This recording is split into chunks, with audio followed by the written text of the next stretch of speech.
السلام عليكم ورحمة الله وبركاته.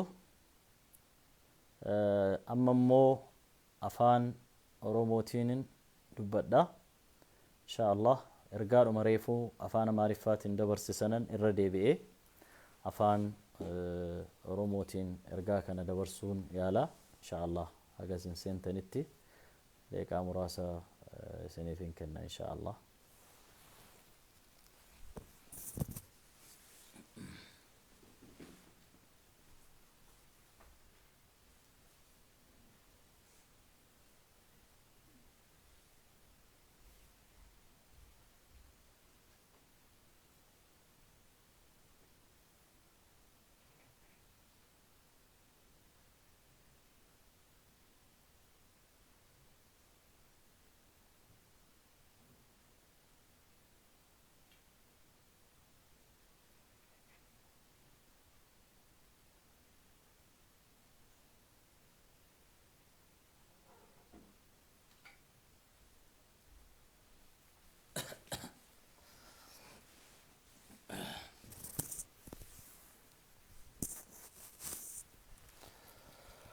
خير.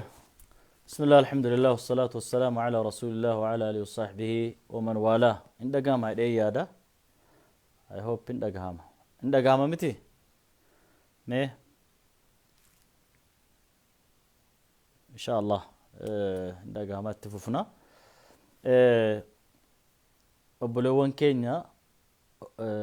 وننا الربع كانت إرجاع كانوا دفيدا برسو بربادي في. ركون لمي كينيا بيا سعودي من هيدا غرا كيستي نتيجنا ما قلقلت أجينيو باقي نمد أكوسا سمونا ما جيكا ركو كنجا ولمان كبك أبنا أنغويا رتيو تكاتي يرو شني جهاول نابل بلن بيا سنرة يو نابل بلنو ركو من هيدا سنة كيس جرونا دجا قريم بوهانة تيما وجين بوهاتن دبر سيتشور من هيدا شميسي من هيدا طريق الخرجي من هيدا حدا من هيدا جموم رياض من هيدا باقي كيستي من كينيا كما إبا توكو أول كنتا أنتو درارات دداتي في ساعة لما نيجرو ركون أمتكنا جارة أما كيس جرو كان كيستي ركو أكنا نمر كان إنجيني ترجع هاجرتشون عندنا نمني والنسان ياتن والرسان الرجيسان يوركب ستن يالرجتشو أبون أكسم سمو حتى لكي هم يولبون ساني من هذا سنة كيستي دبرتلي ريف كيسا يرويسان كيسا ريف إتقدم باسني ريف جويا لما جويا سدي هم من تراهو تمنك سنة كيس إذا متوتني بفيسان التوان سنة وجني ريفا وجن كده من تجرا غاري نساني أبوتي ندمني هاتمنون نساني مو من هيدا سنة كيستي بكيت حالن تانين بفن تانين يروسان إتي ميدا من تجرا يتشال كنا يو إلى اللي ركون منكم كيس جرو ركو باقي نما قدسي سودا ركو كنا موتما مالف انفره لمين كين يكون مالف بيتقرو دبه كنجلو غافي امتا كينياتي غافي نمني نمما قبوس غافتو يچود ان غافي كان يرو غري امباسي دا ورا امباسي كيسو جتنيف وچ ጉዳይ ወሮ ጀተኒፍ ወረ ሰደርካት ደዳት ትጅረኒፍ غافي كنا يسوع يالان توري أتو ملء غافي كنا يروي سانيف يسون كيستي وانتنو تلاقينيون توتي الددا وانتوني سرين تام باقي تورني يرو غرغري مو فمافو به لايفي وانجرو يرون التي دورسات توري هم مو يرو كنا مال تجرا كيسم نموني دينغدا جلي اسيديمي عنقون بيا سعودي دبسة مال الرجهي قالي توكو كنا لما فانوتش قدايت بالبلين مال تو إجتا ماجرا ومتى كان دي بسور أف كنجلو ودي فنونا تجرا أرقد دي تجرا سدفا ambaasaadara biyya sanaa kallattiidhaan bilbiluudhaan maaltu ta'aa jira, maaltu gaggeeffamaa jira, ummata kanaaf wanti godhamaa jiru maali kan jedhus gaafadheen qaama kana sadan irraa guyyaa har'aa kana kaleessa dheengaddaatu hin ta'e guyyaa har'aa kana maaltu jira waan jedhu isinii dhiyeessuudhaafani. Kana kan hin godhuuf maatii hidhamtootaa hamileen isaanii akka cabdee hamilee akka hin kutanne garaa akka hin kutanne gochuuf warra mana hidhaa sana keessa jirus immoo hamma ta'e tokko abdiidhaan akka jiraatan hamilee isaanii akka ol ka'u namoonni tokko hamilee kutachuudhaan mana hidhaa sana keessatti mataanis kan maraatee jira, kan qaamni hir'ataa jiru jira, wantooti adda addaa jira. Kuni akka hin taaneef namoonni garigariin gara barbaadanitti hiikkachuu dandeessu. Angaruu akka namaatti akka nama muslima tokkootti akka rakkoon saba isaadhaa nama isa quuquu nama isa dhukkubsuutti waan har'a jiru kana dhugaa lafa jirtu kana isinii himuudhaafani kanaaf jechuudha. Dhugaa kanas kan inni himuu barbaada. Hamileen isaanii abdiidhaan akka jiraatan jechuudha. Dura kan gaafadhe Dr. Jeelaan jila asii deeme wucci guddaa irraa ikonomii ministeerii irraa jaarmayaa waldaa amantaa irraa deemanii jiru, hayyoota irraa deemanii jiru. Maal gootan kan jedhuun gaafadhe akkanatti himanitti mootummaan biyya Saa'udii haala gaariidhaan kabajaadhaan isaan simatee marraa lama xaa'iraa dhuunfaa isaa waziira daakhiliyyaan yookaan immoo ministeerri dhimma biyya keessaa tiin wal arganii bakka inni jirutti xaa'iraa ergee fi dhaqanii sa'a dheeraa ta'anii haasa'anii hariiroo Saa'udii fi Itoophiyaa gidduu jiru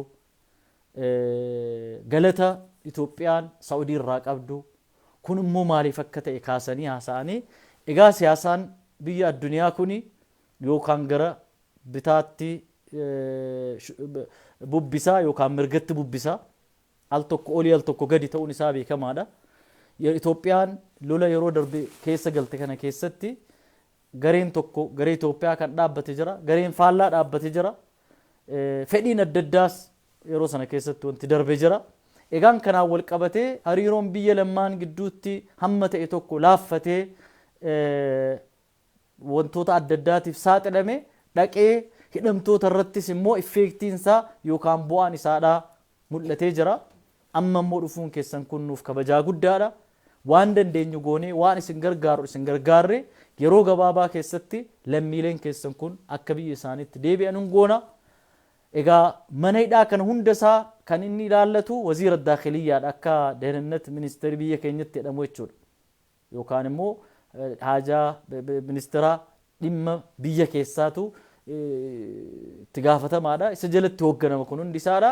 Kana waadaanuu seenee akka namni dhukkubsate akka yaalamu akkaataan qabiyyee isaanii akka fooyya'u yeroo gabaabaa keessatti immoo akka biyya isaaniitti deebi'an waan jedhu kanarratti haasofne wanti hafi amma dokumenteeshiniidha waan jedhu naa kaasanii lammaffataan wucci guddaayidha wajjiniin kan inni haasa'e wucci guddaay itti gaafatamaa sadarkaa itti aanaa ministeera de'eetaatiin ta'e kan jiru lu'ukii kana keessa yookaan immoo jila kana keessa namicha jiru sa'aatii dheeraa wajjiniin daqiiqaa dheeraa wajjiniin haasofne waan haasofne kana keessatti gaa mana kana keessa yookaan ministeera dhimma haajaa dhimma alaa Itoophiyaa kana keessa haalli walxaxaan akka ture fedhiin garaagaraa akka ture namoonni wanni kun akka inni hin milkoofne lammiin kun yeroodhaan biyya kanatti akka hin deebineef kallattii adda addaatiin waan adda addaa xaxaa turan akka turaniif amma wanti kun sirraahee yeroo amma dhaqan kanatti achittis dhaqanii ambaasaadar qunsulaan achi jiru qaamni Saa'udii hariiroo uumanii dhimma kanarratti akka hojjetan akka walii galan kana qofa osoo hin ta'initti wucci guddaayin bakka bu'aa isaa dhimmuma kana qofa kan hordofu tiimii tokko yookaan garee tokko akka achitti dhiisee immigireeshinii irraa waan dokumenteeshinii wal qabatu maaliif hidhamtoota kana keessa maqaa Itoophiyaatiin namoota baay'eetu achi keessa jiru lammii garagaraatu jiru. Lammiin kun liisee paasiin yoo kennameef zeeginnatii kennameef jechuudha. Eegasii walitti makatanii biyya kana yoo dhufan kun immoo biyya irrattis rakkina adda addaa haalan itti uumamuun danda'u waan jiruudhaaf addaan baasuun qulqulleessuun hamma danda'ametti barbaachisaa waan ta'eef immigireeshiniin asirraa ta'ee korespondensiidhaan kan hojjetu osoo hin ta'initti itti itti gaafatamummaadhaan tiimiin tokko immigireeshinii irraa achi taa'ee waan kana faasiliteet akka godhaa jiru akka saffisiisaa jiru yeroo gabaabaa keessatti wanni kun furmaata akka argatu naa hime. Itti aansu kana jechuudha. Itti aansuudhaan kan maayyii yookaan kan dhumaa kan dubbise ambaasaaddara. Ambaasaaddar Leencoo Baatiin achi jira. Leencoon yaa akkuma beektan dhimma kana wantummaan angara kana dhufeef dhimma lammii keenyaa kanaatii fi ganamaa galgalan kana irratti hojjetaa jira. Duraan otoo lolliin uumamin yeroo yeroodhaan nama fe'uu eegallee turre liistii isaanis baasne. Haa ta'u malee immoo hamma danda'ameen otoo kanaan jiru lolli uumamee wantooti adda addaa jijjiiramanii hariiroon biyya lamaan gidduutti jiru hamma ta'e tokko wantoota adda addaatiin wal qabatee wanti rakkoon uumaman jiru. Rakkoon ucci guddaa keessa tures akkuma qaamni biraas akkuma silanaa kaasee garasiinis wanti ka'e jira. Namoonni fedhii adda addaa qaban wantooti adda addaa akka milkoofne kan gahee isaanii taphataa turan ammallee iddoo sana kan ka'anii jiran kan addaan baafamanii iddoo isaaniitti ka'antu jiru. Ganamaa galgala kanarratti hojjetaa jirra. Waanuma feete ta'ee dhumarra inni akka dhuunfaa isaatti maal naan jedha lammiin keenya qoodaa sitti du'i biyya isaatti asii fe'amee deemee karaa irratti illee buufamee biyya isaatti iyyuu waan fedhe yoo ta'e nuyi kana kan nuti barbaannu kuni dhimma yerootti kenninu miti wanti as jirruufuu kana ganamaa galgala kanarratti hojjetaa jirra. Wanti amma nu hafu dhimma dokumenteeshiniiti. Dokumentu godhamuu qabu, tartiibatti deebi'uu qabu, liisee paasiin qophaa'uu fi qaba. Yoommoo achi feenee as argine simatamuu qabu, eessa qubatu. Haalli kunis biyya keessatti mijaa'uu qaba waan ta'eedhaafi nuyi kana waan dokumentiidhaan wal qabatu akkaataa adeemsa isaanii yeroo gabaabaa keessatti akka isaan achirraa imalanii yookaan fe'amanii achi as dhufanii jedhanu gochuuf ganamaa galgala hirriba hin qabnu guyyaa tokko hin boqonne kan irratti hojjetaa jirra. Biyyas gaafa deebi'an immoo lammiin kun eessa dhaqu wanti jedhus addaan baafamuu waan qabuudhaaf kan irrattis hojjetaa jirra waan jedhu naa kaasani. Kanaafiyyuu wanti jiru waan hamilee namaa kennu, wanti jiru waan abdii namatti horu. Obboleewwan keenya ka dhiiraa dubartii dargaggoo shamarran maneedhaa keessa jirtan rabbiin sodaadhaatii obsaa qaama keessan irratti waa tokko hin uumina. Har'a waan hin taane waan nama suukanneessu tokko tokko dhagoo eegale gariin haga lubbuu of baasuuf deemutti jira. Namni imaana qabu namni diin qabu kanan godhu maaliif lubbuu isaa addunyaa irrattis akka kanatti qisaasee miidhee yoommoo fajjeesse immoo dhaqee fuula rabbiittis lubbuu isaa kanarraa gaafatamuuf deema waan ta'eedhaaf obsaa inna allaha ma'a as-saabiriin obsitanii jirtu.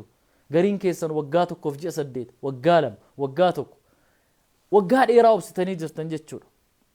Arabni waan jedha alli sabarta al-kathiir maa baaqi illa al-qaliil. Wanti isin obsitan guddaadha.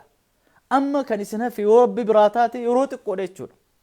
Amma dandeessaniin yeroo xiqqoo kana ciniinnadhaati obsaa.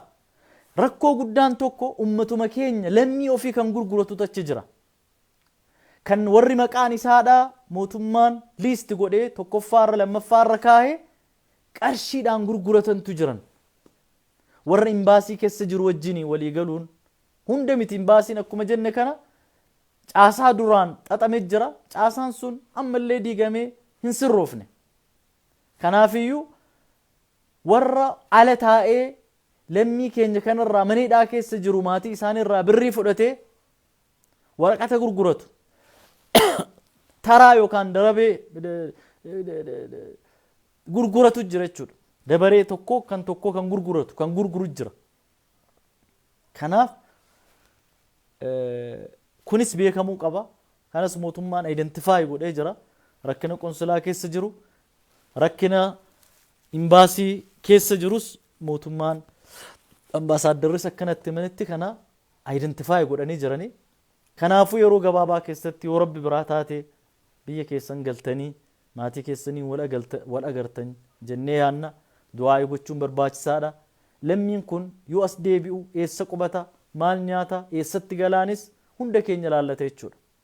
Egaa akkuma beektan biyyi keenya yeroo ammaa kana ummanni keenya naannoo adda addaatti inni kaan lolaan, inni kaan hongeedhaan, inni kaabaa lolaan, inni kibbaa fi inni bahaa, Baalee, Booranni, Somaaleen rakkina guddaa keessa jira beela'ee jechuudha ummanni kuma dhibba baay'ee lakkaa'aman yookaan miliyoonatti lakkaa'aman jechuudha haa ta'u malee immoo biyya ofii keessatti kabajaadhaan beela'uun iyyuu kabajaa tokko jechuudha kanaaf hamma dandeenyuun wanti amma jiru kana dhiibbaan jalqabne itti fufa gaafiin keenya itti fufa deeggarsi keenya itti fufa dhugaa jirtu moo akkanatti walitti himaa lakkii dogongoraa wanti jiru kana wanti jedhamoo jiraates wal sirreessaa wal ibsaa deemuun nurra jiraata yeroo muraasaaf akka kanaan obsinee haa eegnu du'aa isaa haa kadhannu ummata keenya kanaafi akka rabbiin sabriis kennuuf akka rabbiin isaan tiksu akka rabbiin faraja isaanii yeroo gabaabaa keessatti kennu haa bira dhaabbannu jedha ergaan ani qabu kana wanti biraa immoo yoo jiraate eegnee torban tokko guyyaa muraasa eegnee progressii jiru immoo wanti addaa tokko yoo jiraate yeroo gabaabaa keessatti immoo walitti deebinee akkuma kana walii ibsina waliin iyyina waliin mirga ummata keenyaa kanaaf qabsoofna hamma isaan dhufanii maatii isaanitti makamanitti wal bira dhaabbannee khayrii hojjetamu khayrii dhenne dogongoro hojjetamu yookaan badii hojjetamu kun badii dhenne ifaaf ifatti walitti maa akkasitti deemnan isiniin jedha wajazaakumullahu khayran wassalaamu alaykum wa rahmatullahi wa barakaatuh